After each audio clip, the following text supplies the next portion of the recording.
Hello and welcome to Newsfeed, your daily dose of what people are talking about online. Now, on the first day of May, many countries around the world honor the contributions of workers to society. International Workers' Day has its roots in the U.S., where workers went on strike in 1886 to fight for some of the basic conditions that we see in place today, including the 8-hour workday.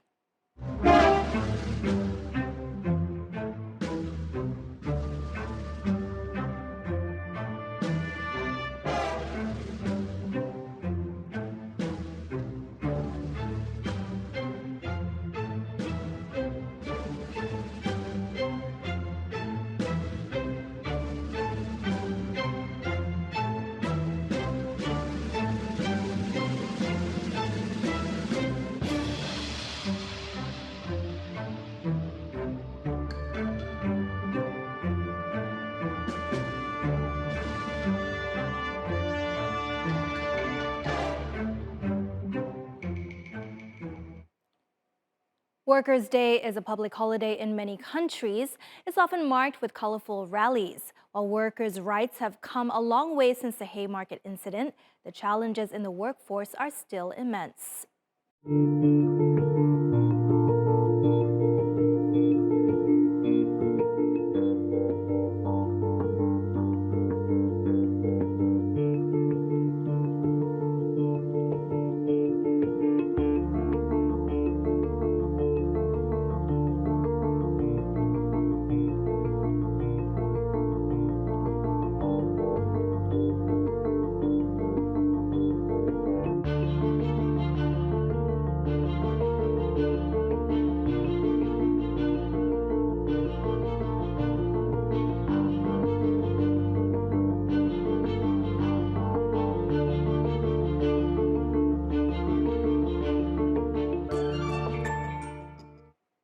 As the global economy slows and the cost of living crisis deepens, women and young people are among the worst affected. Across the world, 47.4% of women are in the labor force, compared to 72.3% of men.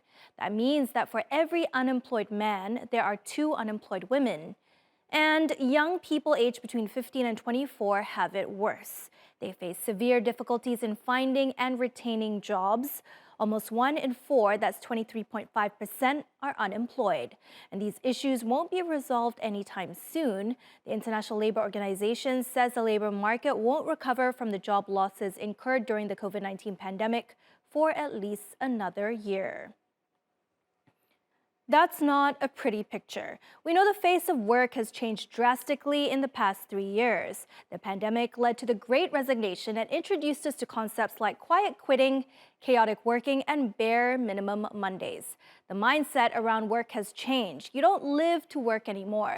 Many workers are now in a never-ending pursuit of finding work-life balance. While some are getting used to a 4-day work week, others are trying to perfect their hybrid work routines. And for some, working from home actually means long work days, as there are no defined office hours anymore. This lie about working from home that I've seen on TikTok is that working from home is just full of taking naps or eating snacks or watching films or playing video games or trying to find a way for your mouse to keep clicking so that your boss thinks you're working. In reality, I'm just busy. I've got a lot to do.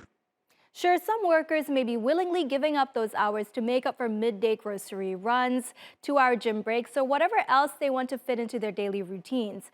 But many employees are concerned about how their work has started to creep into their weekends. Now, one way to combat that: quiet weekends. You don't want to think about work over the weekend, obviously, so here are 3 things you're going to do today, this Holy Friday, to make sure you unplug and don't think about work for free Saturday and Sunday.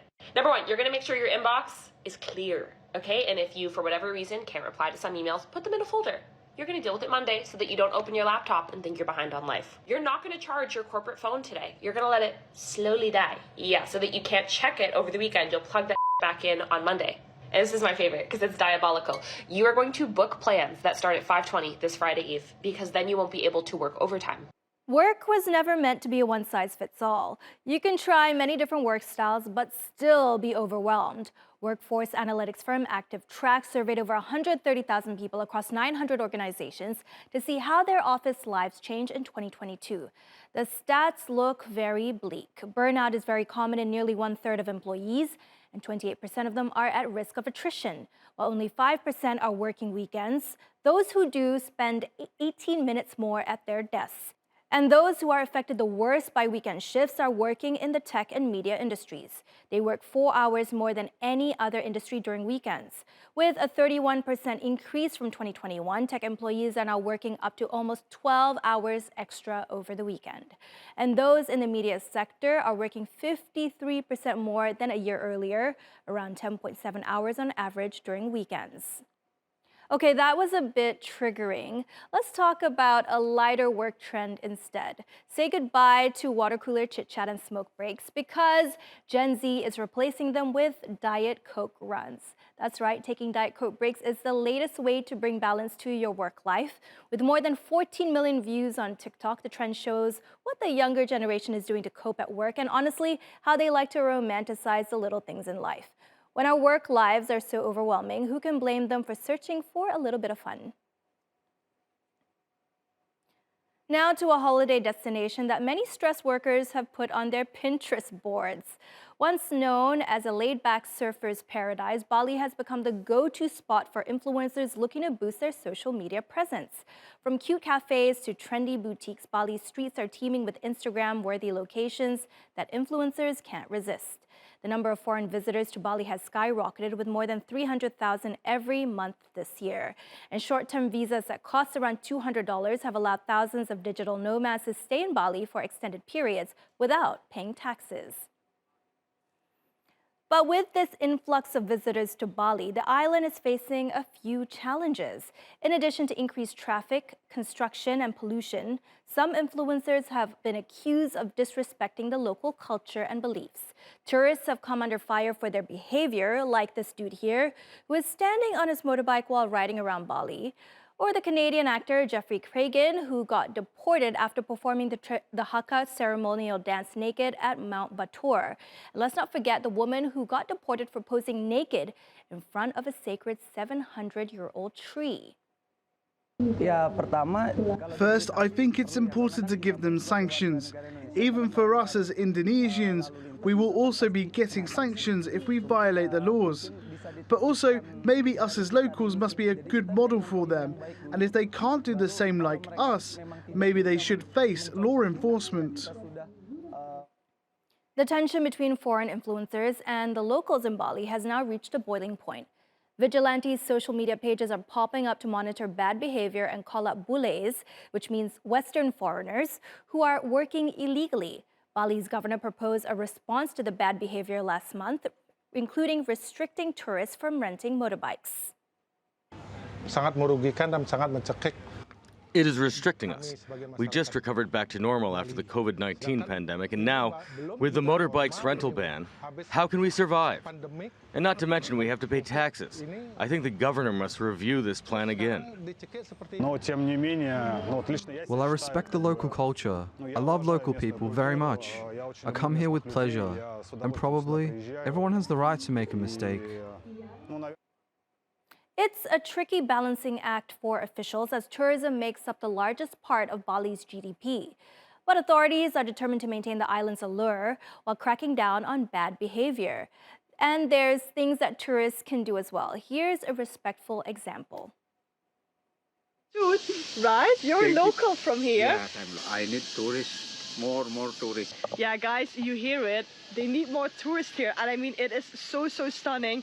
So come to here. It is worth it. Can I enter like this? Yeah. But I don't have cover. No problem. Are you sure?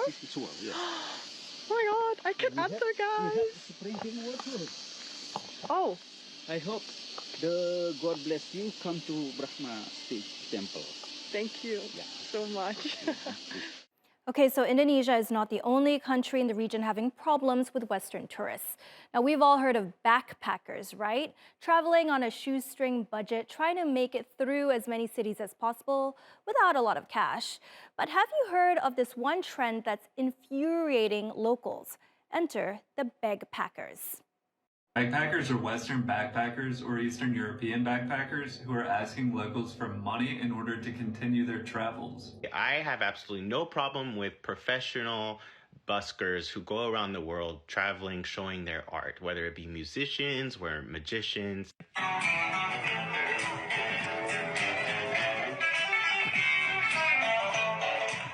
Okay, that's a video that's kind of going viral, very cute. Everyone's happy, having a good time. He's not sitting there with a sign saying he doesn't have enough money to go home. He goes around the world playing the guitar, placing themselves literally in some of the poorest areas of Seoul. And it's just baffling to me to see these photo bucket 2015 Instagram photos being so, what y'all gonna do with those photos? I mean, honestly. And then here you have the expat Pat. Like, look at him. Dude, cancel him. While some backpackers resort to busking or selling odd items to make ends meet, others just flat out beg for money. And it's not just limited to food and accommodation. Some backpackers even request money to buy a plane ticket to return to their home country. And they're doing it in countries where the average income is far lower than what they could earn working a minimum wage job at home. The fact that people do this is shameful. People from these countries are already taking advantage of how Southeast Asian countries are generally cheaper than their own countries, and it's outright exploitation to prey on the generosity of locals to help fund your holiday. If you're gonna travel, make sure you effectively budget for your trip. And if you don't have enough money, don't go on the trip. And if you are on your trip and you're actually in trouble, ask the locals for the location of your embassy and not for their hard-earned money. And while I don't necessarily recommend hitchhiking, if somebody does give you a ride or shows you some other act of kindness, make sure their generosity is reciprocated. Some other interesting stories now. Well, 8 months after Norwegian authorities controversially put down a world-famous walrus named Freya, activists have unveiled a statue of the mammal in Oslo. Now, Freya rose to fame for climbing onto boats to sunbathe and at times sinking them. Unlike most walruses, though, Freya wasn't afraid of humans. She quickly became a social media sensation, attracting crowds and locals alike. But officials said crowds were getting too close and putting themselves and Freya in danger. After many cases of people ignoring close proximity directives to take selfies and even instances of objects being thrown at Freya, authorities euthanized her in August, saying she was showing signs of stress and pose a danger to the public. The decision to put Freya down was met with outrage. Critics say the decision was too rushed and didn't take her well-being into account. But officials said sedating and moving the 600-kilogram walrus to a less populated area would have been too complex an operation. The life-size statue of Freya was funded by an online campaign, which raised $25,000. Eric Holmes says he started the campaign out of anger at how the government handled the situation. I was furious at the way Freya was treated and how her life ended. A lot of people didn't comply with the directives that were put in place to deal with Freya when she was on the dock near here. People were a little too curious and got too close. And of course, I'm also angry at how the authorities chose to end her life. Just a few hours before they euthanized her, they insisted she wouldn't be killed and they tried to find a solution. Hopefully the statue will become a tourist attraction. It's kind of nice symbolically because she was euthanized over there and now she's permanently back here and that should be celebrated. I think that people should show a little more respect for such large animals like Freya. I think this is quite an important monument. It's also artistically very well done. It's really about the human right to intervene in nature and in all sorts of strange things that we don't quite like, that are a bit inconvenient for us, especially in instances where we get a little scared that we might get hurt. It also symbolizes the balance between nature's right and men's right. Now to a real-life superhero straight out of Nigeria. Now you might think he's just another character from Marvel's multiverse, but nope, this is the real deal. Nigeria, like many places in the world, is facing a big challenge when it comes to trash, especially in urban areas. But Jonathan Olanlokun is here to clean up those streets, literally. His weapons of choice, his Spider-Man suit and trusty litter picker. And his superpower, his determination to make a difference in his community. While the costume started off as a gimmick, Jonathan says his getup has helped influence people to be more environmentally conscious. 2004 was the year that I started my work as an environmental activist. I clean up the street. I tell people about how they can keep their environment clean, but more people still don't take me serious. And I feel sad about this, but that wouldn't stop me from doing my good work. I kept doing it until 2021.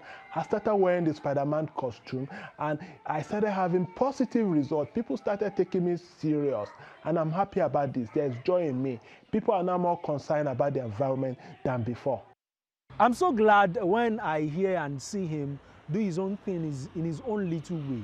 And for me, this is commendable. We cannot all wait until government, do something for us. We should begin to even teach the government the right thing by ensuring that we take that step that government itself can now emulate. Jonathan is ensuring that his environment is not just good for him to live, the environment is also intact for the coming generation to use. Good on Jonathan right there, Nigeria's very own Spider-Man. And that's our show. Find us on YouTube and do subscribe to our channel. See you soon.